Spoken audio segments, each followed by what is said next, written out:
folks. Before we begin this video here, I'm doing the shameless subscriber pull plug thingy at the beginning, so brace for some shameless plugs. So right now I'm at 54 subscribers, and my first year anniversary of this channel, first year anniversary of me being a moron and posting myself on the internet. God, what am I doing with my life? But that's coming up at the end of October, and the goal here, I'd like to hit 100 subs. I know I basically have to double my subscriber count, but anything's possible. So do the liking and subscribing, join the Maniacs, you know you want to. Hit that button. If this video, for somehow, whatever reason, gets 46 unique viewers, if every one of you hit the button, I'd be there. We'd hit 100, we'd hit triple digits, and I'll sweeten the deal. If we can get this video, or not the video, but if I can get to 100 subs before, I think it's October 22nd is when my first video of Banjo-Kazooie went up. I don't even remember. I gotta look at that. Anyway, if we can get to 100 subs before my first year anniversary, Sonic 06, I will stream myself. I don't think I'll go for the Platinum Trophy, but I will stream myself doing every campaign, every level, including the crappy Silver boss fight of Sonic. I'll play through Sonic's campaign, Shadows, Silvers, all of them. Because what is content if you're not suffering? But that's the goal. Get me to 100, and you can watch me be miserable playing one of the worst Sonic games ever made. Which, since it's Sonic, that's not a very high bar. But I'm not gonna try and piss off the Sonic fans today. But yeah, shameless plug over. Subscribe. Video time. So this video was originally supposed to open with me like in green screen space, but I don't know how to edit. I'm very bad at what I do, so instead we're just back in the same room I'm always in with my Pokemon cards and my Amiibo and all my games and crap, but whatever. I digress. So the point of this video, this is the next Mr. Mania show episode. So this is the big scripted, more, I don't want to say serious video, but it's supposed to seem more put together, which I'm already going off script. Maybe one day I'll post these scripts somewhere so you can read just how badly I'm messing them up somewhere. I don't know. But the point of this video, we're talking about Star Fox and how I genuinely believe this might be one of, not the, but one of Nintendo's best remakes ever made. Let's rock and roll. Fox says that, right? You know what? I'm sticking with it. Let's rock and roll. So, first things first, I kind of just want to ramble about just the mere existence of this game. Because, you know, you might remember, Nintendo one day just kind of went like, hey, guys, so in like 10 minutes from now, we're going live with a Star Fox Direct where we go over the series of the franchise, and like that already set alarm bells off in my head, because I'm thinking, oh my god, Star Fox, he was in the Mario Galaxy movie, he's gonna get the Donkey Kong treatment, which I know, I'm pretty sure it's already been confirmed. It happened the opposite way. Bonanza was in development first, but like, when I say the movie treatment, I mean you put the character in a $1 billion movie to get all eyes on him, and then you release a new game. So I'm sitting here and I'm like, oh my god, new Star Fox, it's finally time! They're finally taking this franchise seriously! And what we got might have been one of the most jarring cases of new models I've ever laid eyes on, personally speaking, anyway. Yeah, I'm gonna be brutally honest and level here with you guys. Well, Slippy looks okay even now, but like the only one that I really liked in the initial trailer was Peppy. I did not care for Fox's design, and Falco. Oh dear God, Falco! I just want to. Still to this day, I just want to take him for a ride, and I want to drop him off at KFC and be like, okay, buddy, this is your new home. Don't come back. I can't stand how Falco looks in this game. I'm sorry. But the main focus of the Direct was the announcement of Star Fox. This big, quite frankly, visually stunning, at least in my opinion, remake of Star Fox 64, which, on paper, that sounds great, because, like, Star Fox 64, that's an amazing game. The problem, though, it's Star Fox 64 again! And I'm sure so many other people have probably complained about it already, but, like, so the original Star Fox on Super Nintendo, SNES, that was the Lilac Wars. Star Fox 64 was a retelling of SNES Star Fox of the Lilac Wars. Then we get Star Fox 64 3D, a remake of Star Fox 64. And then we get Star Fox Zero on Wii U, which is a retelling of the Lilac Wars. They keep telling this same freaking story. This is the 5th time now the Lilac Wars have been covered. And I don't know, because like, I love Star Fox. Star Fox is such a good series, and like, I'm gonna be honest, I want a new game, but at the same time, if they were to do something like, say, Star Fox Assault, with like this level of remake, I would be on board for that. But you're probably sitting here thinking like, wow, he is complaining so much about this game. He must hate it. Didn't stop me from buying it day one. Yeah, I'm shameless. I'm a hypocrite. What can I say? So I think that's enough rambling about like the pre-release and my own grievances with Star Fox as a franchise, with what Nintendo does with them. Let's talk about the actual game. So on paper, Star Fox is pretty simple. You know, you pick a level, you fly around, you do the shooting and the exploding and the fighting the bosses, and if you're good, you'll find secrets and find new levels. It's honestly pretty good, and it's infinitely replayable, because like, I'm not gonna lie, if you know what you're doing, this can be a very quick game. If you do just the standard mode, like not like the hard mode levels, you can beat it in less than an hour.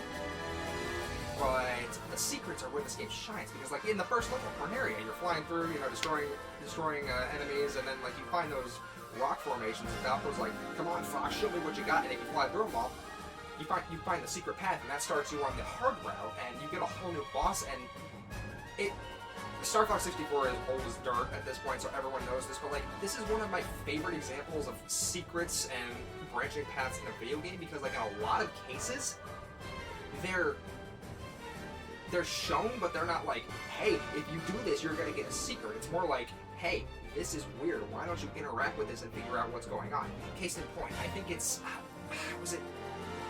it's one of the sector levels. It's the one that you get to after the mission with Bill. I don't remember the exact name, but like, all the characters, they're talking about warp drive technology or space-time. I don't know what the game refers to it as. It's like a warp technology, and I'm sitting there like, okay, so is that like a hidden path I could take? And I never figured it out until a couple playthroughs later, when I noticed if you take a certain path, you can find these weird panels on the walls as they're moving that are different color from everything else, and by shooting them, they start to react. So I'm sitting there like, wait a minute, there's 5 of these. What if I shoot them all? And by shooting them enough to activate all 5 panels, the warp activates and spits you out completely on the other side of the map, changing your trajectory. And I'm sitting there like, that's awesome! And I also have to bring it up too, because like in the meteor field, like I had always wondered, like even in the terminal montage video, remember like when they go through like the portal or something, and they're all like tripping balls with like the crazy colors and stuff. They're like, did he make this up? And listen, I know, I just said Star Fox is old as dirt, and I have Star Fox 64. I have Star Fox 64 3D. I was never able to do the thing where like you spin through the glowing fields, like spinning fast enough. I did it in this one, and it triggered the warp, and I'm just sitting there like, the whole time. I'm just like, I'm just sitting here like, this is so freaking trippy, but it's so cool. And honestly, I don't know, because like, there's so many branching paths here, and each one has their own little cutscene, which we'll talk about later, but like, I just love how this game handles branching level paths and secrets. It's so freaking good, man, my god. I'd also like to just go on a quick little tangent here and talk about the visuals in this game, because oh my god, this game is pretty. Like, dude, this game is a visual treat. My god, this game is so freaking good, man. I think the levels that stick out to me the most are probably Solar, the surface of the sun level, Zone S. Like, Zone S looks gorgeous, man. The water and like the seaside area, and then what's the water planet called? The one with the crappy blue marine. I hate that thing. I hate that submarine so much. The blue marine, Aquos, I think. And I'm probably gonna put some gameplay up here, like put the gameplay up. But like, just look at this, man. These worlds, they look so freaking good. And I'm gonna be honest. I know a lot of people for certain games are like, well, this game they should have released this game on Switch 1. It could run perfectly fine. And to that I say, maybe in the case of Star Fox, it could have, but brutal honesty here, I don't think it would run as buttery smooth and look as just gorgeous as it does on Switch 2 if it were on Switch 1. Like, Switch 2 is doing so much of the heavy lifting here. And, you know, quick tangent, I hear people talking about that with Splatoon Raiders as well. And then I saw clips of it and be like, yeah, I don't know how people say they could run on Switch 1, and from what I've seen, yeah. And you might also notice this copy of Splatoon Raiders is sealed. I'm going completely off script here, but I picked it up, so, yeah. Amazon took like an extra 4 days to deliver it, and by the time they had gotten it, I had already gotten a new game to waste my time on. On a script. Skylanders Superchargers. I'm not making that up, by the way. I never played Skylanders Superchargers as a kid because I always looked at it like that's when the series jumped the gun.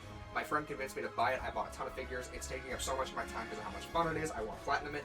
Then I'll play Splatoon Raiders, and I'll probably live stream myself. I'm gonna be honest. I'm kind of losing motivation to record myself playing games and like just put it in OBS or Filmora and barely add any edits to it like I've been doing with Yoshi. I think going forward, I'm just gonna live stream myself playing the games. I don't think I'm gonna bother like just trying to make it an actual video. I'm just gonna live stream it. But expect live streams on Splatoon Raiders 2 soon. But let's get back to Star Fox because like I've already said it, but this game. Oh, this game is so freaking good visually, man. I can't stress it enough. And I think there's a couple other standout levels. One that comes to mind for me specifically is Venom. The area before you go into the big monkey temple, and then you fight the stone monkey robot, which I'm gonna be honest, out of all the bosses, I'm pretty sure in Universe Andross creates a majority of these bosses. What the hell was he thinking making a robot monkey covered in rocks? Oh shoot, it's thundering out.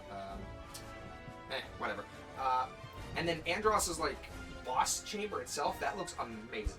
But I'm starting to ramble. I'm trying to stay on focus here. But like, dude, this game, if like visuals alone, I think that justifies getting it. So that's all I'm going to leave it at. Let's talk about the next part of this video. Alright, so I do have my script here because I want to make sure, because this is a big chunk of the video, I want to make sure, because this is probably going to be a large chunk of the video, I want to talk about the story direction and the new voices.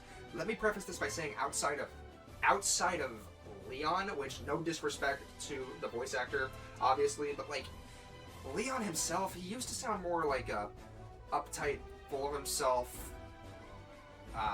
villain, I guess. Now he just kind of has like a higher pitched voice. I'm really not a fan of that, and like the voice direction in general, it just seems a lot. The characters all sound great, like voice acting wise, but they all sound really flat, if that makes sense. So like, I don't think I'm criticizing the voice acting here. I'm criticizing the voice direction.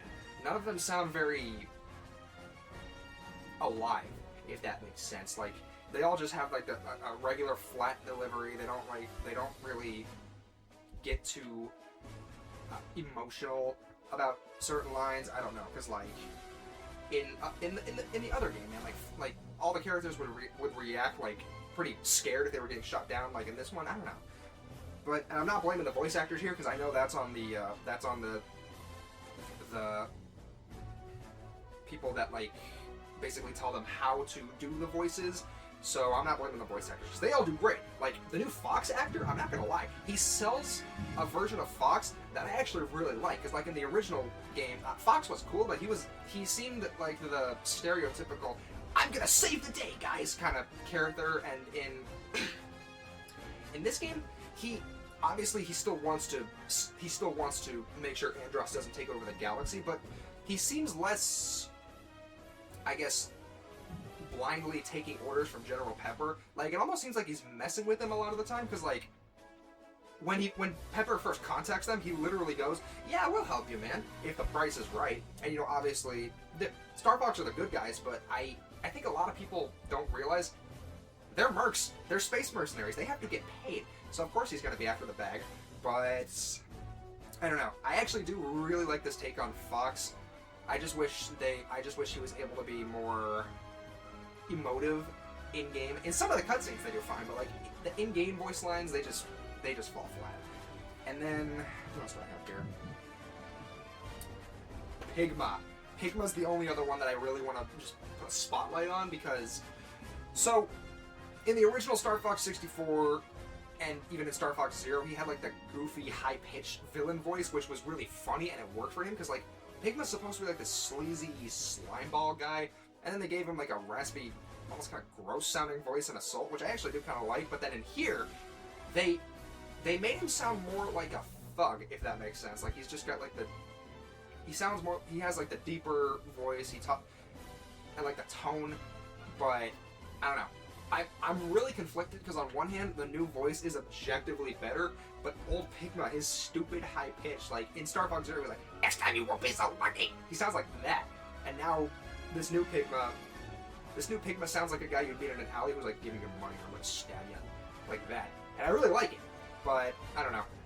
Fox and Pigma are great. The rest of the voice cast is good as well. I didn't put this in the script, but I do kind of want to bring it up here. And I do have one more thing to throw at Andrew, which I'll probably do here too, because I don't know where to put it. But Andrew, maybe I'm alone in this, but like, Andrew reminds me of Heimdall from God of War Ragnarok of all things. Like the pompous, like, I'm better than you, like snooty kind of voice, and like just the way he talks.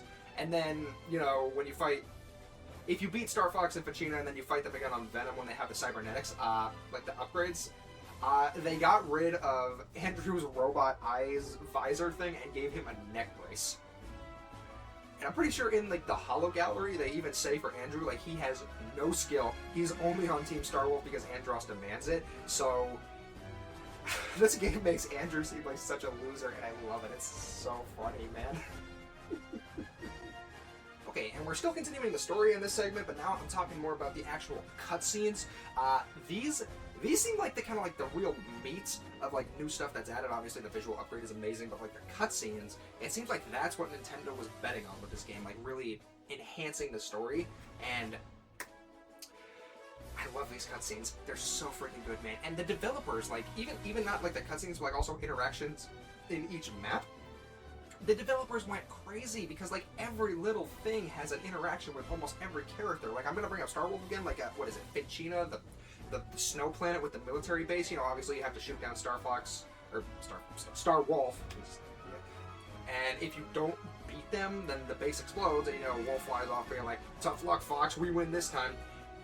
If that happens, but you shoot down Wolf, the other members of Star Fox all have little quips like, being like, "Ha! Star Fox sucks." Like Andrew talks about how great Andros is and how he won't be denied. I remember listening to them. I don't remember what Leon and Pigma say off the top of my head, but like maybe I'm stupid because, you know, obviously I've never failed that mission because I'm a really epic, awesome gamer. But I don't know if that's the same in the original Star Fox 64. But like that level of just small detail, because like, what do you mean if you shoot down Wolf, then like his teammates will take over for him instead? That is stupid script. That is so amazing, and I love it. And then the cutscenes too, because like depending on if you win or lose that fight, you know, like General Pepper will come in and Star Fox will be like, "Of course we took down Starwolf. Those guys are chumps." And then if you lose though, Fox is pissed. He's going on about how could we have lost to Starwolf? They're losers. How could we have lost? And Peppy's like, they're just coordinated better. And you know, like that's a theme throughout the most of the game, is that like especially Falco, he doesn't really seem to want to be a team player or like coordinate with the team, if that makes sense. But I don't know. These cutscenes are so good, man. And again, every little action can change them, because like you do one thing, oh, you're gonna get this cutscene. Oh, you do something different, you're gonna get this cutscene. The developers went nuts, and I love it so much, man. Like the cutscenes are doing so much for the heavy lifting for this game. So I think we're getting close to the end of the video, folks. I'm trying not to make my videos as like really long, because I look back at some of my other videos, I tend to go into really like fine detail about a lot of stuff that realistically doesn't matter. I like talking about games, but I also don't want each video to be like 30 plus minutes long. So I'm just gonna leave my thoughts here. Battle mode. You know, they hyped up like a new online battle mode or something that you could play, like, oh, Team Star Fox versus Team Starwolf. And my buddy who got a Switch 2 specifically for Ocarina of Time remake, and I had joked with him, I'm like, hey, if you get a Switch 2, I'll buy you Star Fox. And he did it, and the first thing he sends me is like, hey, sell me money so I can get Star Fox. And I did, and we played battle mode. We lost track of time. We played that for 3 hours straight. Battle mode in this game is unironically amazing, because like, granted, there's only 3 maps, and I'm gonna be honest, that really sucked. I wish there were more maps, but like each map has a specific objective: capturing towers, gathering meteorites, shooting down space pirates. I really do hope Nintendo either just drops like some free content, like free new maps, or I mean, if it's like $5 for like a map pack, I'd actually probably buy that. But like, battle mode is so fun, and some of these power-ups are insane, because like one of them, your ship just shoots a freaking Kamehameha laser, and it destroys everything in its sight. And I'd like to mention, said friend, he got that power-up twice in the 3 hours we played it, and I didn't get it once. I'm still annoyed about that. I want to shoot people down with a big laser, but there's also the fact that you can change the CPU difficulty, including your teammates. Like, if you, it affects everyone. Like, if it was, in the case of us, it was, for a while, it was me on Team Star Fox, him on Team Star Wolf. If you switch it up to expert, all the CPUs get freaking cracked. It is insane. These expert CPUs are actually pretty good. But you can also turn off the map-specific gimmicks and basically just make it a dogfight competition, like who can shoot down the most people. And you can make the ships fly even faster. On the Ficina map, like it's full of rocks and stuff, and like it's really hard to maneuver. It is insane. It is so much fun. And then like on the space, like the map that's in actual space, like the Space Pirate map, max speed, expert CPUs, no gimmick, like straight dogfight. Oh my god, it is so much fun. I did not think Nintendo was going to go this hard for battle mode, and the problem is they did so good. I want more. Which, I'm going to be honest, well, because I kind of want more in general from this game, if that makes sense. I'm in no way saying, like, there isn't enough content, but, like, this game is so good, it makes me want more. So my proposal here is that, like, as paid DLC, because I know Nintendo probably wouldn't release this free. Maybe they would, I don't know, Nintendo's weird, they do whatever the hell they want, but, like, a Star Wolf single-player campaign, hear me out. So, we know Star Wolf can show up in the Bulls Defense Satellite, Ficina, and Venom, but, like, what are they up to in between those missions? You know, like, are they wreaking havoc on some of the other planets? What are they doing? Maybe they could even make some new planets for them to explore. Like, I don't know, just anything to let me keep playing this game. So, more battle mode, maybe I do single-player content. Those are my demands, Nintendo. I know it probably won't happen, that this is probably a one-and-done release, which does make me sad, but, like, what's here is genuinely amazing. I can absolutely, like, 100% say, if you haven't played Star Fox 64, like, if you've never played the original, and you have a Switch 2, buy this game. Oh my god, please buy it. It is so good. And even if you have, and you're just looking at it like, well, I mean, I already have Star Fox 64, and maybe you could even be like me, where it's like, you own the N64 cartridge and the 3DS cart, but it's like, I'm gonna be honest, I think it might be worth it to get it either way. But again, that's just my opinion, and I know some people are like, well, it's a remake, so who cares? But, like, dude, this game, like, visually, this is probably one of the best games Nintendo's ever made. I'm gonna die. I will plant that flag. I will die on that hill. This is probably Nintendo's, I don't want to say best game ever made, like, visually. I'd have to sit down and look through a couple other contenders, but, like, ooh, this game is pretty. The cutscenes are amazing. Battle mode is shockingly fun. This is a good-ass game, man. You gotta try this shit, please. I beg you. But I think that's gonna do it, man. I don't know how long this video is now. This might even end up being a shorter one, but, like, to be fair, it is a remake of an asshole game, so there's really not a whole lot I can talk about to pad it out, but, like, if you've played this game, are you happy with it? Are you disappointed? Like, let me know. Do the commenting, because that boosts it in the algorithm so I can get more views, which puts it out on more people's faces so I can get those 46 subs. I need to get 100. I'm bringing that back because I'm shameless. And again, don't forget, I put it at the start of the video, but get me to 100 subs by the end of October. You can watch me suffer through one of the worst games ever made of all time. Which, you know, it's funny. I'm pretty sure I've even seen people be like, oh, well, if it wasn't such a buggy mess, maybe it would actually be good. Which, maybe that's true, but, like, it's Sega, we expect. But I think I'm going to end the video here, folks. So, and it's also starting to thunder and lightning out. You're probably going to hear thunder during this video. Crap. But, anyway, Star Fox, buy it, please.